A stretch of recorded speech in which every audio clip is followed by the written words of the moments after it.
ध्यान देना कि पाप क्या क्या है जीवन में। सबसे बड़ा, लोग कहते हैं कि घोर पाप हमसे हो गया। घोर पाप क्या है?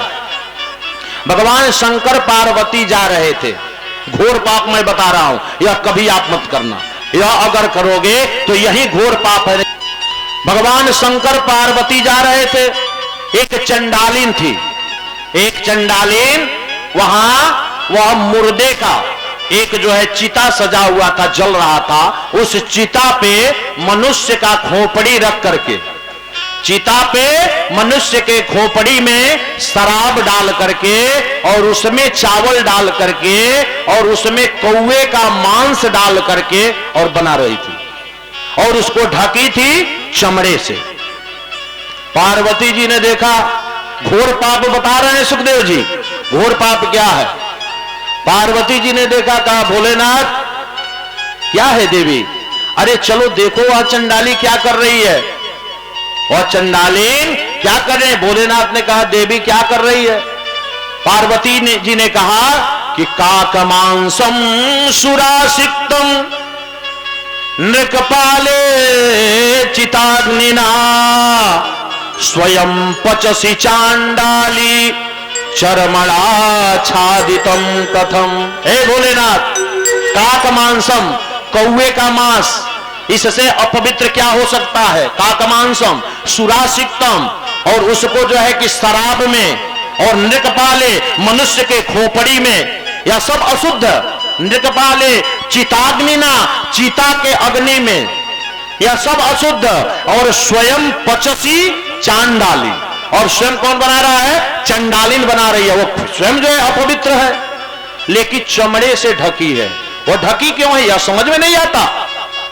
भोले बाबा ने कहा कि देखो देवी, हमें तो कुछ समझ में नहीं आता, चलो उसी से पूछ लेते हैं।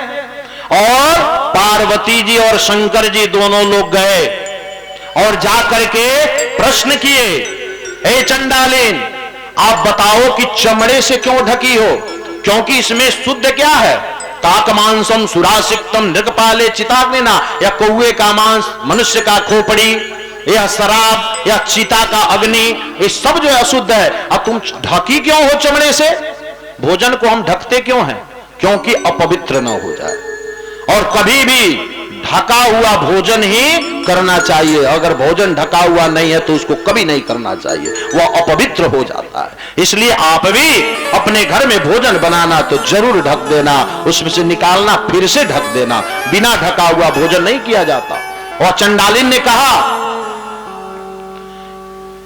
प्रभु मैं इसलिए चमड़े से ढकी हूं कि देवद्विज गवाम वृत्ति, देवद्विज गवाम वृत्ति हारयन्ति हरन्ति च तेषां पादरजो भृत्या चरमणा छादितम मया। हे भोलेनाथ, मैं इसलिए ढकी हूं कि देव द्विज गवाम वृत्ति, जो देवताओं का अंश खाता है, देवांश, भगवान का अंश कभी मत खाना, नहीं तो घोर पाप है।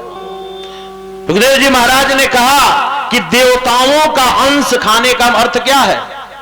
कि हम सब यज्ञ करते हैं, पूजा करते हैं, अनुष्ठान करते हैं, और कभी कभी सोचते हैं कि चलो सत्यनारायण के पूजा में आज जो है कि थोड़ा कम ही प्रसाद लेकर के काम चला ले, पंचामृत में थोड़ा दही कम है तो दूध बढ़ा दे। ऐसा कभी मत करना, नहीं करो। यज्ञ मत करो, अनुष्ठान मत करो, पूजा मत करो, एक दिन न खाओ, लेकिन भगवान के पूजन में कभी कम मत करना, नहीं तो ये घोर पाप है। यह भागवत सिखाया, और शंकर जी का शिव पुराण में भी आता है। भगवान भोलेनाथ से वो चंडालिन ने कहा कि देवद्विज गवाम वृत्ति, जो देवता का अंश खाता है, द्विज जो ब्राह्मणों का अंश खाता है, जो ब्राह्मणांश खाता है, कभी किसी ब्राह्मण का अंश नहीं खाना। अगर ब्राह्मण को देने की चेष्टा करना, क्योंकि भगवान ने कहा है वाल्मीकि रामायण में, वाल्मीकि रामायण से तो थोड़ा सा लेकर के तुलसीदास ने रामचरितमानस लिखा। वाल्मीकि रामायण में भगवान ने कहा है वह कि देवताओं का अंश और बीज का अंश जो खाता है वो सदैव नरक में जाता है। वाल्मीकि रामायण का श्लोक है कि दैवाधीनम जगत सर्वम मंत्राधीनाश्च देवता ते मंत्रा ब्राह्मणाधीना तस्मात् ब्राह्मण देवता। कहे कि दैवाधीनम जगत सर्वम, देवताओं के अधीन क्या है? यह संसार है। संसार किसी के बस में है ना? किसके बस में है? देवता के बस में है। भगवान चाहेंगे तो हवा मिलेगा, नहीं चाहेंगे नहीं मिलेगा, मर जाएंगे। भगवान चाहेंगे तो जल बरसेगा, नहीं चाहेंगे तो नहीं बरसेगा। भगवान की कृपा है तो आज हम सब जीवित हैं, भगवान नहीं चाहेंगे तो यह शरीर भी चला जाएगा, संसार से हम चले जाएंगे। दैवाधीनम जगत सर्वम, यह संसार जो है देवताओं के अधीन है। कहा कि ठीक है, वो देवता भी किसी के अधीन है क्या? कहा कि हाँ, देवता भी अधीन है। किसके? तो मंत्राधीनाश्च देवता, देवता किसके अधीन है? मंत्र के अधीन है। अगर ब्राह्मण गाय के गोबर में अगर अंबिका को बुलाता है तो आकर के वहां अंबिका विराजमान हो जाती है। ब्राह्मण अगर जो पढ़ा लिखा ब्राह्मण है, जो गुरुकुल से गुरु मंत्र लेकर के पढ़ा है, ऐसा ब्राह्मण नहीं जो गुरु मंत्रों से पढ़ा है, वह अगर सुपारी में भी भगवान का आवाहन करेगा तो भगवान आकर के उसमें विराजमान हो जाते हैं। भगवान मंत्र के अधीन है।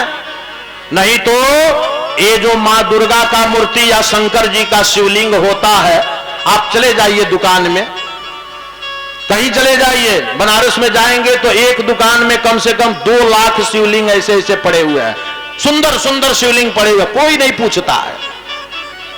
नवरात्रि में जब दुर्गा जी का मूर्ति बनता है तो लाखों लाखों मूर्ति बना रहता है, कोई नहीं पूजता है। लेकिन अगर ब्राह्मण देवता उनके अंदर प्राण प्रतिष्ठा कर दे, मंदिर में ला करके बैठा करके और ब्राह्मण देवता न्यास पूर्वक प्राण प्रतिष्ठा कर दे तो आप पूजना उसी दिन से प्रारंभ कर देते हो। क्यों? क्योंकि मंत्र के अधीन भगवान है। मंत्र में इतनी शक्ति है, ध्यान देंगे। अगर कोई पंडित कहता है कि आपका यह ग्रह खराब है या मार्केश है, रोगेश है, तो उसका उपाय है मंत्रों में, नहीं तो वह कष्ट नहीं है। ध्यान दीजिएगा, कोई अगर आपसे कह दे कि आपके घर में वास्तु खराब है और इसका उपाय नहीं है, कह देना कि चले जाओ, भग जाओ यहां से, झूठ बोल रहे हो। क्योंकि अगर कोई बीमारी है तो उसका दवा है। वैसे ही हमारे धर्म ग्रंथों में अगर किसी प्रकार का जो कष्ट है, अगर ग्रह इत्यादि का, तो उसका भी निवारण है। अगर नहीं है तो बीमारी भी नहीं है। मंत्राधीनाश्च देवता, कहा कि यह मंत्र किसके अधीन है? ते मंत्रा ब्राह्मणाधीना, वह मंत्र ब्राह्मणों के अधीन है। ब्राह्मण चाहेगा तो मंत्रों के द्वारा जिस शंकर जी का भाग्य अगर उत्तम होगा उसी को मंदिर में ले जाकर के प्राण प्रतिष्ठा कर देगा, पूजन प्रारंभ हो जाएगा। और वैसे का बहुत सारे शिवलिंग पड़े हुए हैं। ते मंत्रा ब्राह्मणाधीना तस्मात् ब्राह्मण देवता, यह वाल्मीकि का श्लोक है। भगवान ने कहा, वाल्मीकि ने कहा कि साक्षात ब्राह्मण जो है इस पृथ्वी पे देवता है, और जो ब्राह्मण का अनादर करता है भगवान कभी उसका कृपा नहीं करते, वह घोर पाप करता है। तो घोर पाप हमने बताया कि 3 है। देवता का अंश, देवांश, गौ का अंश। गौ माता को अगर आप रखे हो तो जरूर से पहले अपना पहला भोजन कराना। पहला भोजन जो है गौ माता को कराओ, नहीं तो व्रत रखो। गौ सेवा करनी है तो अच्छे से करो, नहीं तो गौ माता को केवल दूध दूहने के लिए मत रखो, वह माता है, नहीं तो आपको बहुत घोर पाप करते हो। देवांश, गौवांश और ब्राह्मणांश, या ब्राह्मण का अंश जो यह तीनों अंश खाता है वह घोर पाप जो है कि करता है और घोर नरक में जाता है।